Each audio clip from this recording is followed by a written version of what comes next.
What's up, Burrito? Shade Tree Surgeon here at Bert's Barracuda in Clearwater, and we're gonna have some fun today. Going real fast. Traditionally, that's not something people associate with Harley Davidsons or Harley Davidson dealerships, but trust me, the times they have changed. Although, what we're gonna do today is what we usually do at Bert's. We're gonna walk by all these beautiful Harley Davidsons. I got my eye on a couple and go straight to the used metrics section. You see, most dealerships just send those things off to auction because they don't like other motorcycles sharing the same floor space with Harley Davidsons. Well, Bert is a lot like us in so much as he likes bikes. So the metric bikes stay, and he sells them here with exactly the same level of service that you get if you walk in here and buy a Harley Davidson. That is pretty damn rare in HD dealerships in the world, and everybody knows that. But back to what we're talking about, back to the old adage of Harley Davidson, the best way to turn gasoline into noise and not much else. We're about to jump on 3 different motorcycles here that all are doing what a Harley Davidson does, whether it be cruising or touring, whether it be a roadster or a bagger, except they do it a whole hell of a lot faster. Although I will say this, even though they do it faster, absolutely doesn't mean you can't go just as fast on a Harley. Especially not when Bert King and Supercharger have something to say about it. The Triumph Rocket 3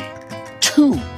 A bike so familiar to me, yet so foreign. 2.5 liters, inline 3-cylinder, coming out swinging from England. When the original Triumph Rocket 3 came out, I never thought that England or Triumph would ever make something that was that wild. And the second I saw the concept art for one, I knew I had to own one. I finally was able to buy myself one, and it has probably been the most beloved bike I have ever owned. Trust me, I was just as excited as everyone else when they finally said they were updating it, because everyone thought they were just gonna get rid of it. Too rare to live, too weird to die. This bike cannot be, there's no way they can continue making this thing. Inline 3-cylinder, it just seems like a bike that's destined to be a thing of myth, memory, and legend, but they didn't. They updated it and they made it even better. Well, I guess better is subjective, but all the numbers and all the specs definitely speak to a bike that's way better than the original Rocket 3. I mean, more horsepower and a bigger engine, I'll never say no to that. That's usually the only thing I gotta hear, but it's also everything else: ABS and ride-by-wire, linked brakes, rider modes, traction control. Like that's kind of where I start to lose interest, and also where that spec sheet starts being something that I'm not really liking. That's not a bonus to me. To me, that doesn't make a better bike. And I don't know, when I first threw a leg over the Triumph Rocket 3 and I looked at the spec sheet, it just seemed like something I didn't want. The original Triumph was so raw, it was so angry, it was just nothing but a bike. It had a regular wired throttle, it didn't have ABS, it didn't have any rider mode. You turn the key on, you press the button, and that was it. Truly, it was just a motorcycle, and this motorcycle, it ceased being just a bike, and it reminds me more of a rocket ship, and not just because of how fast it is, more like a space shuttle with how many freaking electronics, computers, and portioning valves and other little doodads and sparkles this motorcycle has on it. And to be honest, it kind of killed my joy and my passion for these bikes. I wasn't that excited about them. I didn't want one anymore. It didn't do the same thing to me. It didn't light the same fire deep in my loins that the original Triumph Rocket 3 did. And honestly, until I walked into Bert's Barracuda today, I hadn't really thought about him again. I didn't really spend any time thinking about the new Rocket 3, and all of a sudden, probably about 4 or 5 years later, after riding the first one, I took another look at this and I said, you know what? I'm older, I'm wiser, maybe I don't need as much fire in my loins. Let's go ahead and give this thing another whirl, because the way it looks is undeniable. It's weird, it's ugly, it's got a face only a mother could love, which is exactly how I like my motorcycles. Character, baby, we'll call it character. Divisive, a bike that splits people down the middle. You love it or you hate it. And usually when I'm on something like that, I usually fall into the love it camp of love it or hate it motorcycles. Polarizing, we'll call it. And I don't know, man, it just caught me differently sitting on the showroom floor out here, and I thought it was time to revisit the Triumph Rocket 3. Well, the new Rocket 3. That's enough yapping about this thing. It's a motorcycle that was made to do one thing, and that's go fast in a straight line. Let's do that. Shay Lisi on the K1600 Gym Tan Laundry. Well, I'm gonna be on the Rocket 3. Dude, these are two freaking Euro beasts going head to head. All right, you need a little push. Let me get a little little push. This is a whole mess of bike you're on right here. Yeah, be careful. It's fast as fuck. I'm one to talk. I'm about to hop on the Rocket 3, new Rocket 3 2500 cc's. I have ridden one of these once before when they very first came out, and I haven't put a leg over one since. As I've been putting so many miles on my own personal Rocket 3, I'm really excited to see what the difference is again. I remember at the time, I was not as impressed as I thought I'd be, because it just felt so safe compared to the old school Rocket 3. I mean, I don't know how safe you can be at 2.5 liters, but it's safer than my non-ABS regular old Rocket 3, that's for sure. Just like mine, dude, getting on this thing, if you don't freaking haul it wide open right out of the gate, it rides like a regular motorcycle. Nice and tame, although I'm sure Shayleesi on that K1600 is riding it nice and tame too, and both of these things, they might be wearing tuxedos. They come ready to brawl, baby. Oh yeah! Bro! Woo! Dude, you are just freaking time traveling on this thing. You thought you existed in one time and space, one twist of the throttle later, you're in another freaking dimension. Oh, I know Shayleesi is gonna love that GTL compared to the Goldwing too, because the F6B is fast, but it don't make 160 horsepower. What do you think, kiddo? You love it? It's freaking awesome. The inline 6 engine is so cool, man. Boy, this thing just wants to get rowdy too. I'm not saying you can ride it like a regular motorcycle. You certainly can, but resisting that temptation has got to be pretty damn difficult. And for me, hell, dude, even on a good day, resisting temptation is not my strong suit. I had to change my mind a little bit. I remember the first time I threw a leg over one, I didn't know how to feel about it. I kind of didn't like it as much as my Rocket. Some amount of time later, and currently saying goodbye to my Rocket 3, all of a sudden, it's taken on a whole new shine.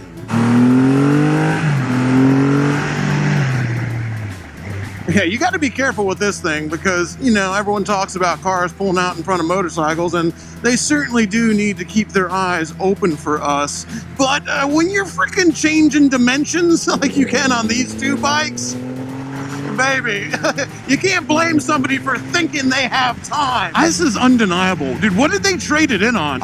Unless they traded it in on a freaking Supercharged 131, because let me tell you, any Harley-Davidson dealership pretty much in America, if you were to grab the new style 2500cc Triumph Rocket 3, it would be the fastest thing on the showroom floor by a county mile. But that's not taking into account the fact that Bert has a giveaway bike, a Supercharged 135 cubic inch road glide that is the only bike on a Harley-Davidson showroom floor that'll put a Rocket 3's dick in the dirt, all right? And it ain't even for sale, although you can win it for 20 bucks. 100% of proceeds going to Veterans Charity, of course. And yeah, even though Bert's the only dude crazy enough to make sure he has a Harley that can put a whooping on a Triumph Rocket 3, and Bert also owns a Triumph and Indian dealership, it's hard to think about anything but this bike. It is commands your attention, that is for sure. Commands your attention in the same way that one Cami Bae does, or she sees your eyes start to wander when she's dressed to the nines, baby. She ain't gonna put up with it, and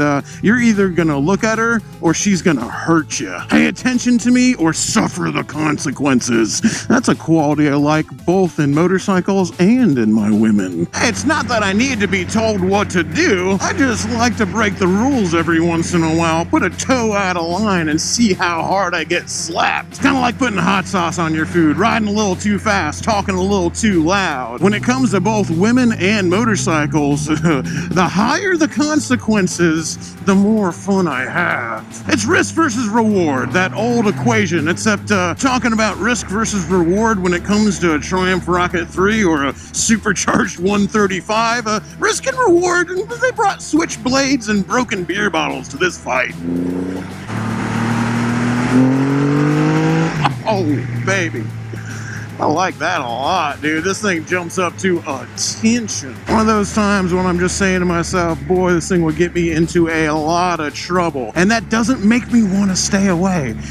Like a moth to the flame. The idea of how much trouble I would get in it's not turning me away from this. It's not making me not want it. It's making me want it more. I would say the only part of me that doesn't want this motorcycle is my wallet. And it's really hard to hear its voice right now. How do you like it compared to your gold wing? How do you like the black wing? Say it, you know you want to. Comparison is the thief of joy. This bike is probably stealing a little joy out of your heart then. Crazy to think that I'm gonna fit on the same bike that Shaylisi just rode just fine, but that is the amazing thing, not just about the BMW K1600 GTL, but also Gold Wings and a couple other bikes that just have taken rider comfort and how you experience the motorcycle to an incredibly insane other level. Now, I've spent some time on the GTL, and the one I was on, I wasn't crazy about. I think there might have actually been something wrong with it. I rented it, but I just didn't like ride by wire. It was having some issues, and I feel like I didn't have the proper gym tan laundry experience that I could have had on that Beamer, and I'm excited to try it out again because you guys know I love weird engines. We got the Triumph Rocket 3, we've got big inch supercharged V-twins, Gold Wings, of course, whether it be the flat 4 or the flat 6, and an inline 6-cylinder in a BMW is just such a cool, bizarre concept that why would anybody ever do that? Of course, Honda did it in the CBX, but it's such a rare thing to happen. Well, I guess Kawasaki also did it in the KZ1300. Anyway, it's been done a few times, but every time it does get done, I really, really like it. Now, for me, I probably would want the bagger version, but I only got to ride that GTL the one time, and I'm excited to see if it's a little better this time around, just like the Rocket 3 was. I don't know if I'm riding better bikes than the ones I originally put my ass on, or if I've just changed a little bit and spent too much time riding around shovel heads and things that go slow, and all of a sudden I can appreciate the finer things in life a little bit more. It's all about those consequences and reward and risk, and them all having a nice little fight with whips and chains and all sorts of things. You gotta go through this shit and have crap in order to appreciate something nice, and pleasure and pain and absence makes the heart grow fonder. At least that's what I tell all the girls on my way out the door. How can I miss you if I don't go away? Dude, starting this thing up, man. It's like firing up a laptop, all right? And not one I'm familiar with. The seat, it's crazy. Shaylisi was just riding this, so obviously I already know, but the seat height on this is so low. Not in a bad way. It's just so low. I had rented a K1600 GTL when I was out in Las Vegas, and like I said, I feel like I didn't get the best shake on it. Of course, that one was definitely an older model, and it was a rental, so it was probably getting the freaking screws put to it on the reg.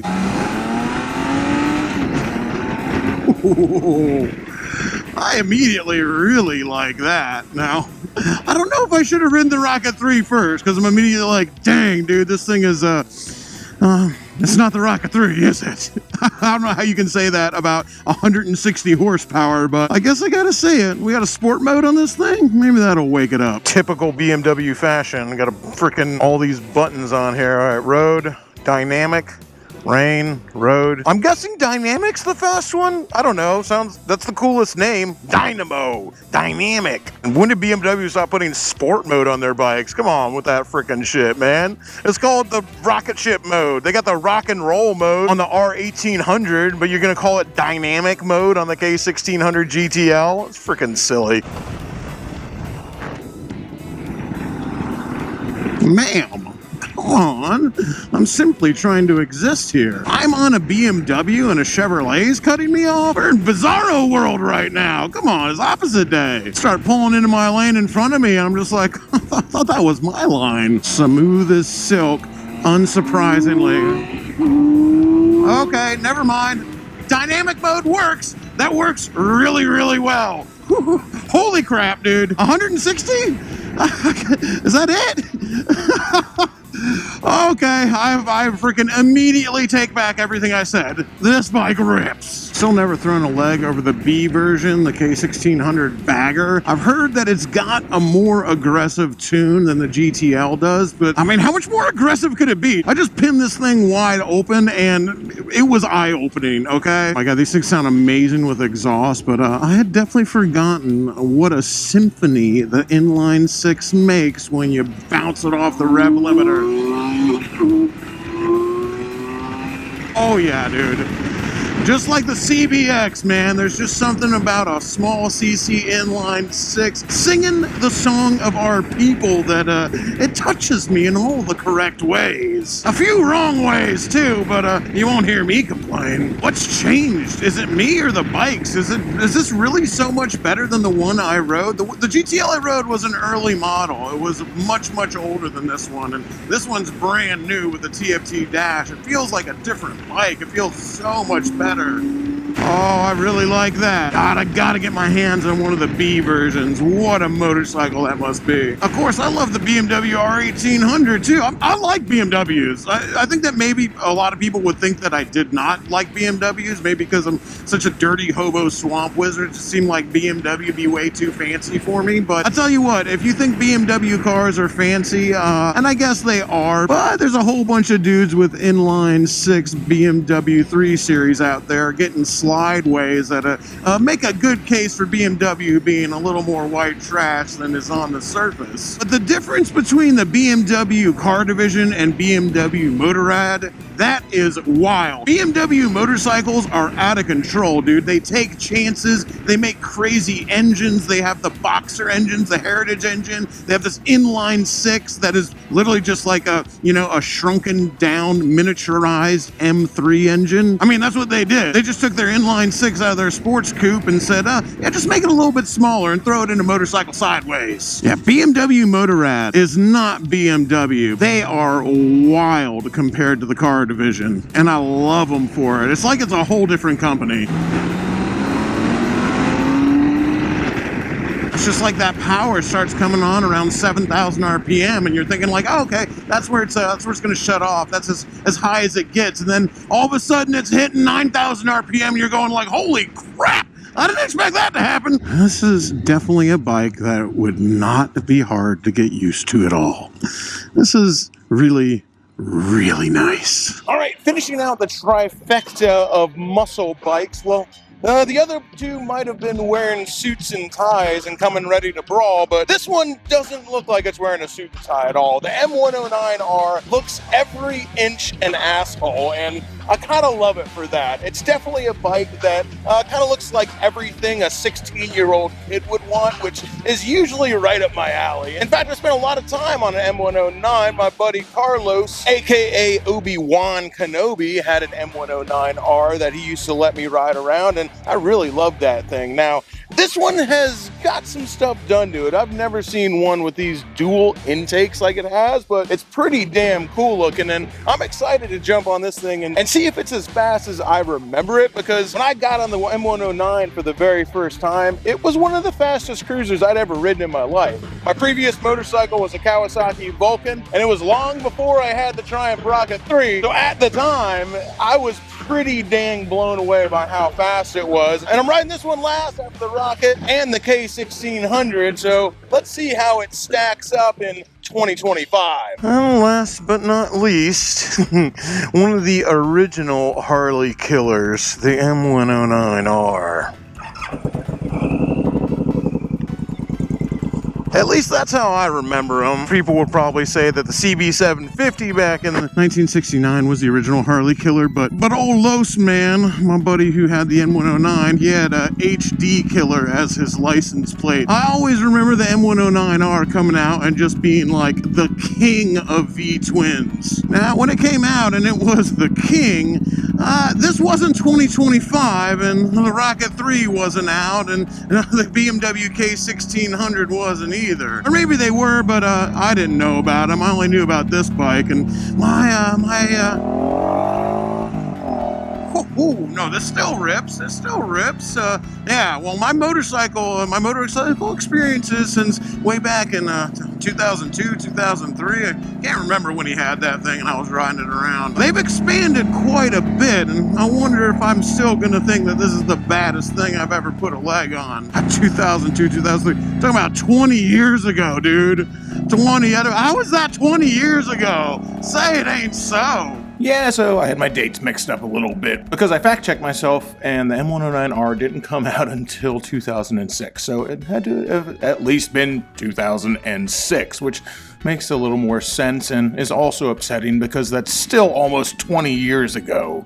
The bike still rips, and a big old thumping V-twin. Few things can replace that feeling, but sad to say, the world has moved on. The times have changed, and the M109R is a motorcycle from another day and age, a bygone era, and I certainly do like the noise it makes when I twist the throttle, and it feels real good, but this ain't keeping company with the likes of the BMW or the Rocket 3. In fact, I don't think it'd be keeping up with even a regular old 114 off the showroom floor. That's not to say that an M109 ain't a great bike. I still like them, and it's got the same kind of appeal to my 16-year-old sensibilities that like a Lamborghini or a Ferrari would. It just looks so boy racer. I love it. Like the kind of thing that you'd build out of Legos. The kind of motorcycle you'd see in a video game. It looks like that kind of bike, especially with this bright blue color, which I am awful fond of. Definitely my favorite M109 color, but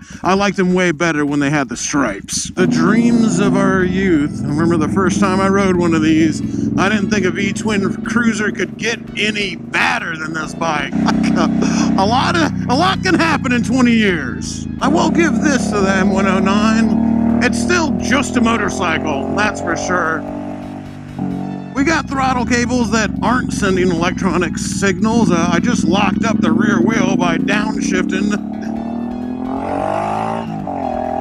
The clutch is a cable.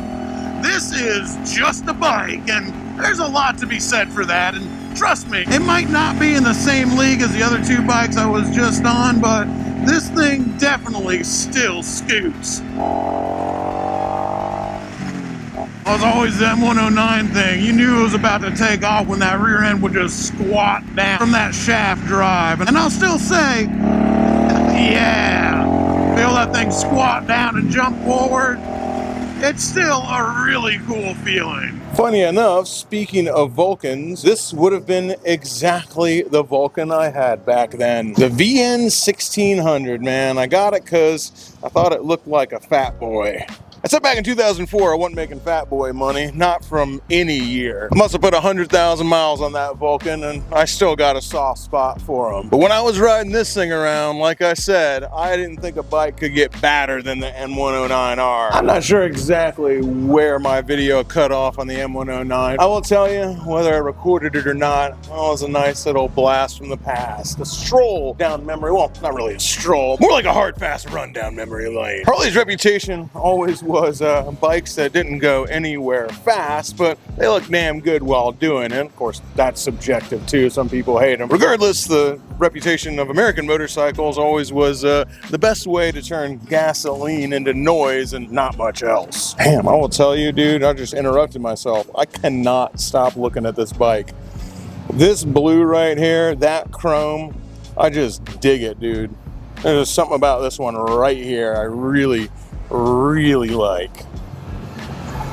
Anyway, where was I? As I was saying, it's really not a fair rep anymore to say that Harleys are slow. Plus, every motorcycle manufacturer makes a slow bike, and pretty much all of them make a fast bike too, but I will tell you this. Harley does make a lot of bikes that are fast right out of the gate, but once you start wrenching on them and once you start fiddling, and definitely once Bert King decides to slap a supercharger on one, now we're on a whole other level. The Supercharged 135, that is every inch $100,000 bike. Definitely not for the faint of heart, so you still get some people hating on it because it costs so much money, but nobody can buy it. The bike's technically priceless, though it can be yours for 20 bucks. Bert's Salute to America Foundation is raffling off that motorcycle. Bert donated it, Blockhead built it. That bike is an absolute ripper, and like I said, somebody's getting it for 20 bucks, and 100% of that money is going directly to our homeless veterans, the people who have served this country the most, the people who have done the most for us in America. Some of those people are without homes. I don't know if you guys know this, but in America, you cannot collect your VA benefits unless you have a physical address. What Bert Salute to America Foundation does is bridges the gap and gets these guys in a home. They're fighting against homelessness, which is what we do here on the Shade Tree Surgeon channel, the Shay Lisi channel, over at Sessions in Cortland. Yes, even that business. Make sure you ask your local bud tender to stock Sessions at at your store if you're in the PNW, because we're all working together to do what we can to try to put a dent on the fact that there are people without a home here in America. And the fact that there are veterans without a home here in America makes my blood boil. Bert's doing something about it. We're all doing something about it too. That link's down below if you want to win the bike, and even if you don't win the bike, that's something you can feel damn good about. That's gonna about do it for this one, y'all. Till next time, keep it weird. Crashing through the sky comes a fearful cry. Shade tree, army. Shade tree, army. Armies of the night, evil taking flight. Shade tree, army. Shade tree, army. Nowhere to run, nowhere to hide. Panic spreading far and wide.